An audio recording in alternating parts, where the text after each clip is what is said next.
And welcome back to another episode of Exploring Shasta County History. Today, I'm out here in Shasta, California at Shasta State Historic Park, visiting the Pioneer Union Cemetery, just through these gates right here.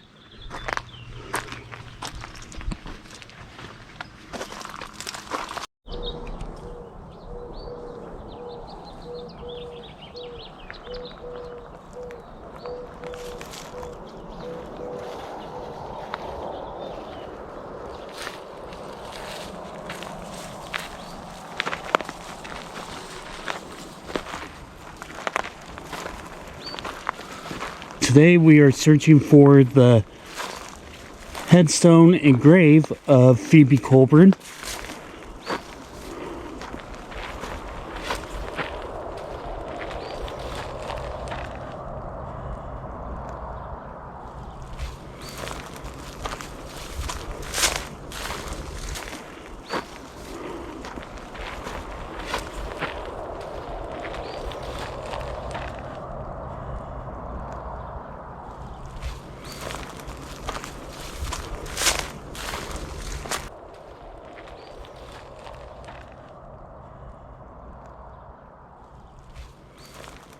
Phoebe Colburn was born into slavery in Alabama in either 1818 or 1822. It's not exactly known when she was born, but throughout her life, Miss Colburn was illiterate.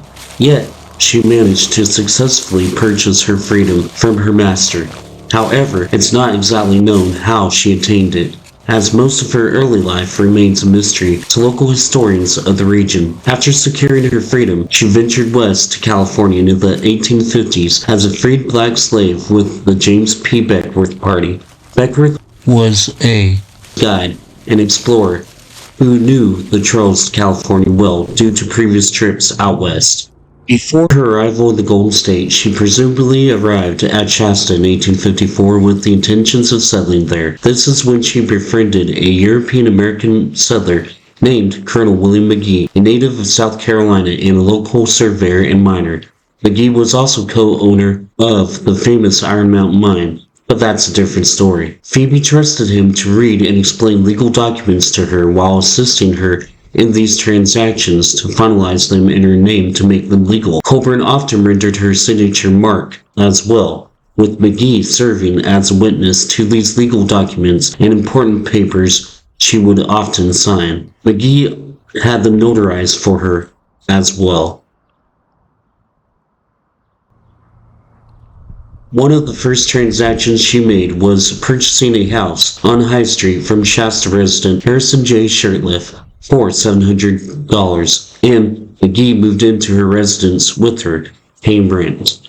During the following year, Colburn held mortgage on Thomas Freeman's American Ranch property. This property is important to document here because this land became the new town site of Anderson in Shasta County, California, which was named by the Central Pacific Railroad for Elias Anderson, who was granted a right-of-way for them through his property after he purchased the land and mortgage from Freeman.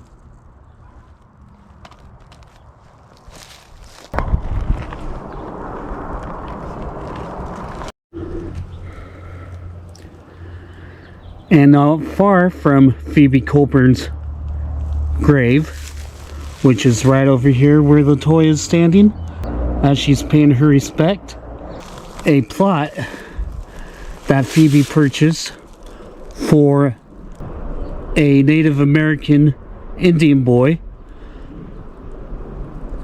He is buried here. Phoebe's name is on his headstone as well.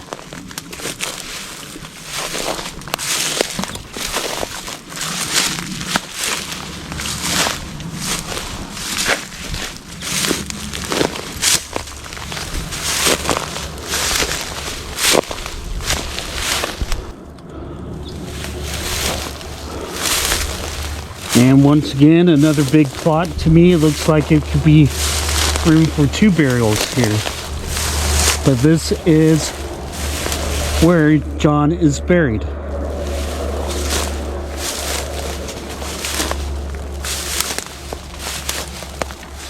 A Native American teenager named John died on March 30th, 1858 at Shasta and was buried in the Pioneer Union Cemetery in town.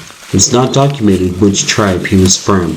However, the following inscription is etched into his headstone, which states, "Erected by Phoebe Colburn, to the memory of the faithful Indian boy John, died March 30th, 1858, aged 15 years." This shows that Phoebe was very fond of the teenager and knew him extremely well, yet John's cause of death is unknown. So the headstone is pretty well covered up, but still manageable to get in to view. Luckily for me, none of this is poison oak. Knock on wood.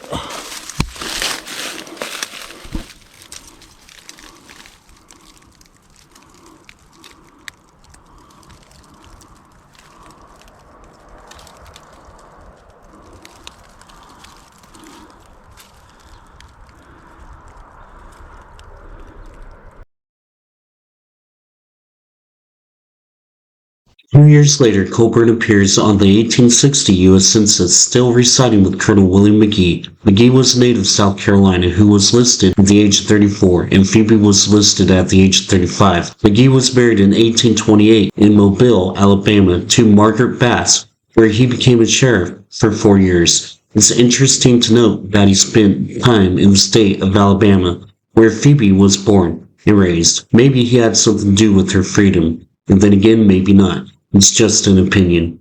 McGee's first marriage was unsuccessful, and he relocated to New Orleans after he resided there for a short time. William McGee ventured forth to California, where he settled at Shasta in Shasta County during May of 1850.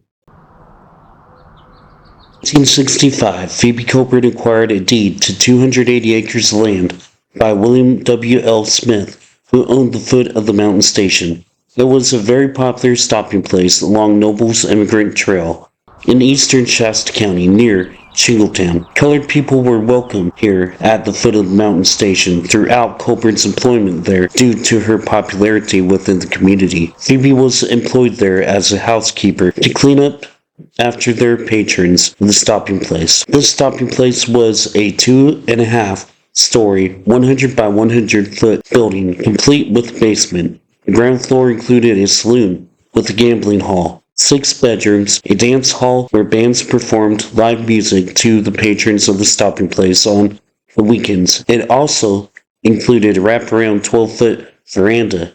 While the whiskey kept flowing, the place echoed with sounds of prostitution, gambling, gunfights, and brawls, which escalated inside the building, according to local lore and legend. Colburn's employer was a gambler as well. He lost some money in a high-stakes card game and ended up borrowing $600 from Colburn to try to win the money back he lost from the card sharks he played against. Yet, he gambled her money away and couldn't repay her. Smith then did the unthinkable and deeded her the business and his 240 acres of land, while keeping his promise to pay her back with interest. The patents for this historic property were originally signed by President Abraham Lincoln. Phoebe was quite pleased with the outcome.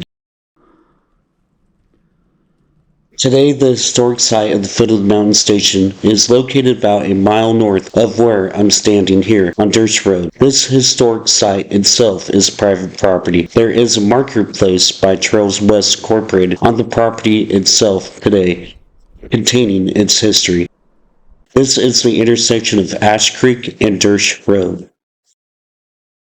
5 years later, in 1870, Colburn sold the house and property to George Schuler, a native of Germany and a local farmer, for $1,100. After the sale of the foot of the mountain station to Schuler, Schuler relocated his family into the building and made it their residence. Phoebe apparently resumed her employment with Colonel William McGee as his housekeeper. According to the 1870 U.S. Census, she lived with Colonel William McGee at Shasta, and McGee is listed at the age of 60, and Colburn is listed at the age of 48 years old. This record documents her as keeping house. Another boarder named William Schmidt is living with them at the age of 14 as well. Perhaps you've noticed there is quite an age difference between McGee and Colburn since the last U.S. Census was enumerated in 1860. The 1860 U.S. Census documented that they were 1 year apart from each other, and in the above 1870 U.S. Census, they were documented as 12 years apart from each other. As mentioned earlier, Phoebe was really popular by society standards and well respected during her lifetime as a freed black slave. Colburn never married, nor did she have any children. She died on November 22, 1876. At Shasta, Phoebe is buried in the colored section of the Pioneer Union Cemetery on the west side of the cemetery. Upon her death, on November 25, 1876, the Shasta Courier newspaper, Shasta, published this death notice for Phoebe Colburn, who, in this column, they presented her as Phoebe Coleman, age 58, a native of Alabama. But this is the official death notice that contains an error for Phoebe Colburn. The name is obviously a mistake on their part, but was never corrected. However, some local historians suspected a sensual loving relationship between Colonel William McGee and Phoebe Colburn, but yet there is no proof verifying a personal hidden relationship with them. After Phoebe's death, strangely, McGee remarried to Mary Perry on January 5, 1877. Mary Perry McGee eventually died in 1887 to unknown causes to me. Colonel William McGee remarried a third time to Anne L. Moore on August 16, 1888. Kind of strange with gaps in between the years of McGee's marriages and Phoebe's close friendship with him. This incredible woman left an estate valued at $3,000, which was rarely seen in those days for a freed black slave who was illiterate. It was known that she had a niece living in Mobile, Alabama, who she left her clothing for, which was estimated at $100. The rest of her estate was bequeathed to her roommate, Colonel William McGee, which makes their romantic side even more intriguing if they had one. Another error is that when the monumental mason who designed Phoebe's headstone etched her surname, he spelled it as Coulbeourn, which is incorrect. It's definitely a fancier way of spelling the surname. Phoebe was a bit of a seamstress as well as a milliner who occupied her time when she wasn't working making dresses and hats for the general public and friends alike, of which she sold and made a profit of during her lifetime. However, here lies a remarkable pioneer woman named Phoebe Colburn who became a successful business lady and overcame many obstacles during her lifetime. We are now approaching the headstone of Colonel William McGee. He is buried in the same cemetery. Kind of moss covered, but a little bit faded. It does say McGee on the entrance step there.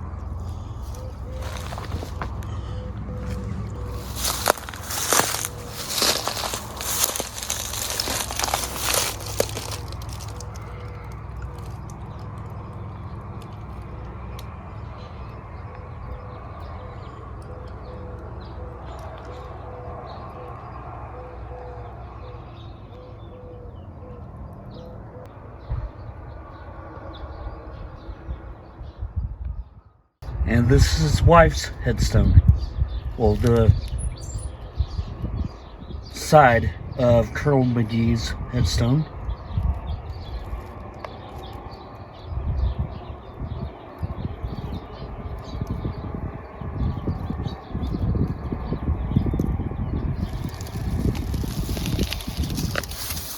This is a copy of the first official map of Shasta County, which was surveyed by Colonel William McGee in 1862. His name is featured on the lower right-hand corner of the map, if you look closely.